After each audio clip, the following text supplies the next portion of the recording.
Everybody loves a mountaintop moment, but the truth of the matter is there are more regular, degular, not exciting moments than anything in our life. And I think that we just have to embrace that. So if you are new here, welcome. My name is Brianna Lightfoot Smith. I am a child of God, honey. That's who I am. I have identified as so many things, as the woman who teaches women how to build businesses from home so that they can be home with their children. I have been known as the person who helps you take your passion and turn it into a profitable product. I am an author of multiple books. I am a mom of 4. I have married and am married to my college sweetheart. And so I'm a wife, right? I have all of these different hats that I wear. And if you watched last week's video, if you watched the first video in this series that was open to the public, then you understand that I'm in this season of redefining how I show up in the world. And I wanted to do a video journal for it because I think that it is so easy to see a person and see their mountains, right? And see these incredible feats that they have accomplished and not understand that there was so much that led up to that specific moment. And so this series I've called Dear Future Me. It is on Substack. So if you're watching on YouTube, hey, YouTube family. If you're listening on the podcast apps, your favorite podcast app, hey, friend, you are welcome to stay where you are and tune in there. But I also want to invite you to connect with me over on Substack because I also share out weekly encouragement letters just to the women mostly. It is mostly women, but people who are subscribed to that Substack community. And it really has become just a consistent ground for encouragement. I actually talked with one of my subscribers last week and she was like, please never stop sending these. Like, I read it every single week and it always hits exactly where I need it. And that's such an encouragement to me because I'm a writer first and foremost. I mean, like I said, child of God, but in terms of things I have done my entire life, I have written longer than I've done anything else. I have been writing since I was 5 years old. That is not an exaggeration. I remember winning my school's poetry contest in the 5th grade and it was school wide. So I was beating out people older than me and younger than me. I love writing. And so it's always going to be something that I come back to. And I'm really grateful that it's a way that God has allowed me to minister to myself first and foremost, because anything that I share with others, he has shared with me, but also that he's able to use my experiences to encourage those in my community. So that's a quick plug for the Substack community. Now let's get into the topic for today. We're talking about the in-between. And as I shared at the very beginning, I think that people get so caught up in these mountaintop moments. We really set out these accomplishments, right? We have these visions that we want to achieve, and there's nothing wrong with that. Y'all know I shared that I'm hosting a Dreams to Reality workshop on Friday, May 30th at 6 p.m. Definitely check out the link in the description for that. So I'm all about goal setting. I'm all about vision casting and all of those things. But I think the rough part is that there is often a pretty big gap, a sizable gap, right, between where we are now and where we want to be. And when we feel like it's taking too long to close that gap, we get discouraged and a lot of times we quit prematurely.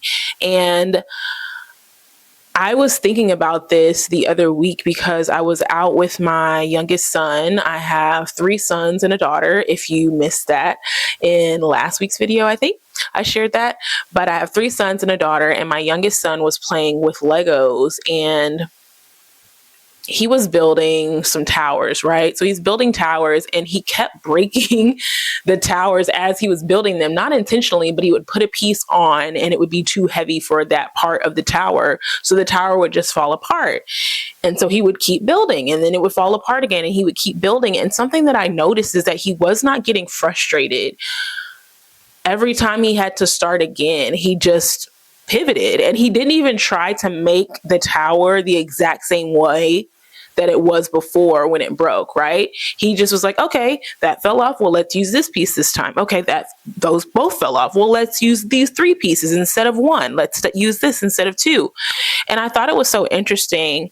And I was just thinking, man, I wish that I had that same kind of mentality and resilience when it comes to having to quote unquote start over again. Because the truth of the matter is, y'all, especially if we are out here grown, right? And I consider if you out here, you have bills to pay, you don't even need children or a spouse, right? But if you're out here paying bills, if somebody is calling you and asking you for advice on things, you got some grownness, right? And I think that at our big age, it can just be so easy to think that we are starting over when in actuality, you're not starting over, because you're bringing your experience with you wherever you're heading. And I remember last year when I closed down my coaching company, really being stressed because I'm like, God, I've literally put a decade worth of work into this. And he just told me so clearly, he was like, this is what you have done, but it's not who you are.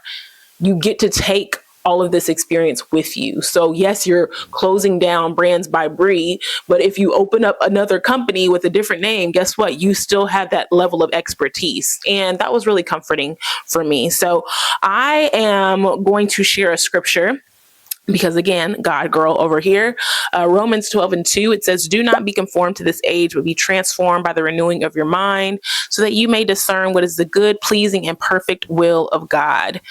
I was looking at this and I was just thinking about pace, right? I think about how pace is something that you have to set. If you are on a treadmill, it has different buttons for you to be able to increase or decrease your pace. And a lot of times the factors that go into this might be your energy, it might be your level of endurance, it could be your age, it could be your stamina, and it could even be if you have recently had an injury. And something that I noticed about myself in this period of pause that I've been in this in between, is that I had created this really fast pace for myself without realizing it. And so when it was time for me to slow down, rest felt like laziness.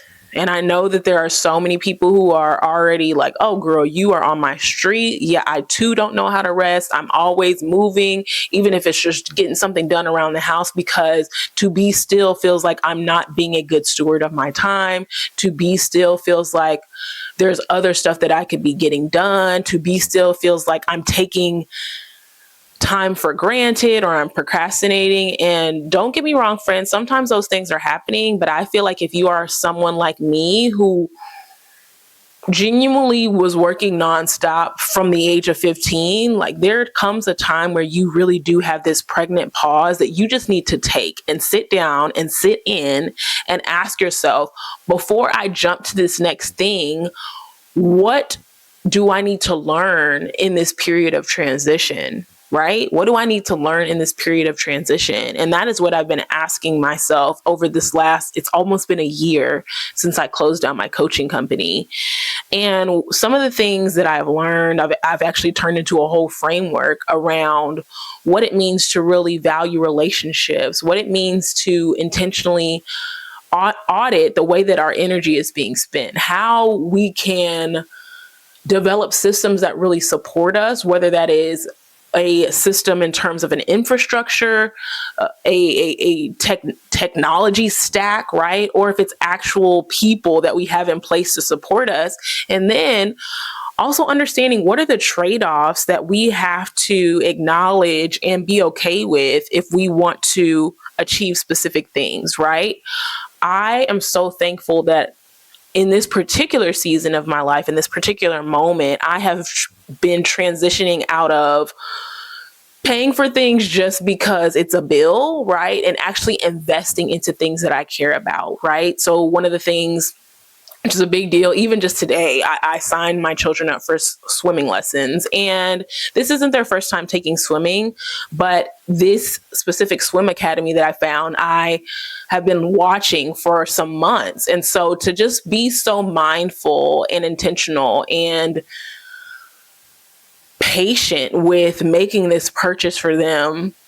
And then actually being able to do it is a big deal to me, right? I've been saying that I wanted to take our son back to the city he was born in. We booked that trip, I want to say, at least a month ago. And to just actually be going to this place that we've been talking about going back to for years as our full family is such a blessing. Because when we left that particular city, we had our oldest son, Jaden, and then I was pregnant with our second son. And now we're a family of 6, right? We have 4 children. And so that feels really exciting to me. I have plans to get a Spanish tutor because I used to be fluent in Spanish. I actually spent a semester abroad in Buenos Aires, Argentina. Wrote for a newspaper out there, also worked for an ad agency out there, and was just immersed in this beautiful culture. And I lost it because I wasn't really using it, right? Like, and people say, if you don't use it, you lose it. And so I'm excited about investing in that because something that I realize is I have poured so much energy into business and marketing and, tech that I won't say neglected the other areas of my life because it's not like they've been hanging on by a thread, but I just have not prioritized them in a way that reflects a holistic life and not one that is just business, finance focused, right? I think that is really important for us to understand when it comes to legacy and what type of legacy we want to lead and leave. I looked at that vision board that I created at the beginning of this year, and it was very text heavy. 1, because again, writer, journalist, but 2, because I was like, I don't want to just have a bunch of cute pictures on here that don't have any significance. I want to be able to have specific metrics that I can go back at the beginning of next year and say, okay, yes, you said you wanted to prioritize relationships. You did that.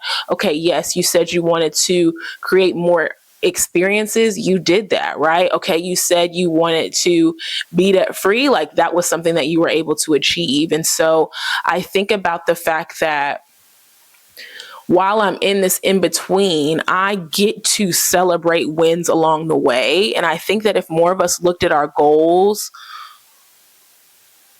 not to be cheesy, but really as the journey, not just the thing that we got at the end, but the experience that we had to go through as we're heading towards that destination, I think a lot of things would shift. And I think that our lives would be filled with more enjoyment, because I'm somebody who didn't really set out to do a lot of the things that I've done. I did not anticipate being an entrepreneur. I definitely didn't expect to be a mom of 4, right? I did not expect to be a part of different programs that I've been a part of. I did not expect to be teaching the way I've been able to teach. I didn't see myself working in youth ministry. I did not see these things. And yet God has used these things to not only expand the vision that I have for my life, but also to develop specific character traits in me or strengthen those things that were already on the inside of me. I just didn't see them, or I wasn't nurturing them or cultivating those things. And so I just hope that if you are in a period of transition, you are in that in between, you would really learn to fall in love with the journey and be intentional about journaling, or whether it's video journaling, whether it's writing things down physically, whether it's even doing voice notes on your phone. Like, take moments to pause and ask yourself, what am I learning in this? Because if you do not, you will feel like you are on this constant rat race, and your pace is something that you have to set, right? You have to be intentional. You have to be mindful enough to take a step back and say, okay, in this season that I'm in, or in this season that I'm entering into, how do I want to move? And if you're a believer in Jesus Christ, you also got to say, okay, God, how are you moving? Like, how are we moving together? Because I can't do this thing without you. There are so many things that I've been able to do that when I look back at it, I'm like, how are you able to do that, sis? And it's genuinely one of those answers, like they say in the church house, only by his grace and mercy, because I Even if you told me to do that same thing today, I'd be like, baby, I don't have the energy for it. And so I think about this state of pace and how so many of us are operating at a place where we're tired, and it's because we have set a pace that we cannot sustain. And so it's like, okay, well, what's the answer then? How do we make this pivot? And something that I've seen is we have to be okay with the transitions. We have to be okay with the ebb and flow. We have to be okay with the trade-offs and understand that, as so many people, I've heard so many people say this, what has got us here won't get us there. I have worked my behind off, and I don't say that from a cocky or arrogant standpoint. I just know your girl knows how to work hard, right? I can work hard. But I'm in a season now where I don't feel like working hard, working super long hours, going to bed late, rising up super early is what God is requiring of me. More than that, I actually feel like he's like, I just need you to trust me. I need you to do this one thing I put in front of you and then understand I'm going to handle the rest. I need you to be obedient in this thing that seems completely unrelated, and then trust that I am orchestrating everything together in a way that's greater than anything that you can have imagined, right? I will give you an example of a way he has shown me this. I have taught Bible studies virtually for years. I think I started in 2019 because I remember doing them for my parents' house, and my husband and I were living with my parents at the time. We were in a transition then as well, right? We had our son, our son John was about to be born, and I started the Bible studies back then. And I have done them on Instagram Live. I transitioned to Zoom, I want to say, a couple years ago, and then I ended up transitioning to Google Meet because I was in a place with my business finances where, baby, even the $17 a month that the Zoom was costing for premium, I was like, I'm not going to be able to do it. So I ended up going to Google Meet because that's free. And I share that because I've been doing this for a really long time. I know how to show up. The Lord always does amazing things on our study. It's become such a powerful community. And one of the people who has recently signed on to work with me, she's going to be my first client that I've had since closing my company last year. And interestingly enough, she needs a multitude of things. And I was so tempted to like try and brand like, okay, this is going to be Light Media. This is going to be insert whatever title here. And God was like, just go as yourself. You are the brand. Just do it as you, right? But I thought it was so interesting that she found out about me through my Bible study. She came on to the Bible study week after week after week. And then she actually requested me to send her an invoice when I was out of the city, out of the state of Texas for my birthday. And I just thought it was so incredible how God was like, you're not even worried about this.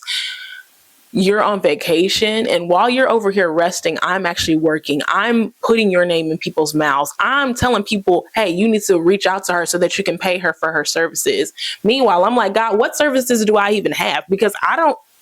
And he's like, remember, I told you that's not who you are. It's what you do. And you still have these skill sets that you're going to be able to use. And it's just been, we haven't even started working together yet. And she paid me in full. Bless the Lord. Amazing experience, right? And I'm so excited for us to work together. But I only share that because, again, if he said, hey, keep doing these Bible studies, it's going to lead you to get a client. One, I'll be confused because I'll be like, well, what type of client? Two, I'd be like, well, God, I don't want you thinking I'm just doing this for money. You know, I would have all of this follow up. And praise be to God. He's like, that's why I didn't tell you nothing, sis, because I just need you to be in position.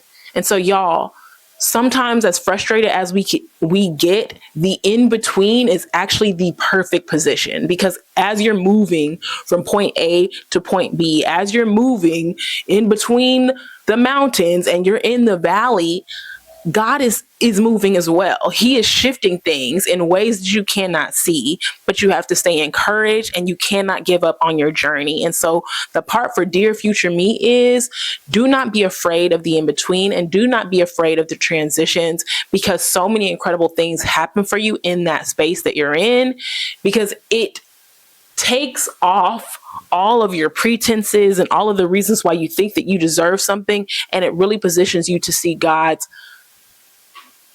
magic. Like he just does it in ways you could not have expected. So if you are in a position of transition, definitely share it with me. You can share on Substack. If you're on YouTube, you can share on YouTube. If you're listening on a podcast app, you got to come to Substack or YouTube so that you can comment and have this ongoing conversation with me. But I would love to hear how you all are navigating your in-between journeys. All right. I'll talk to you soon. Bye.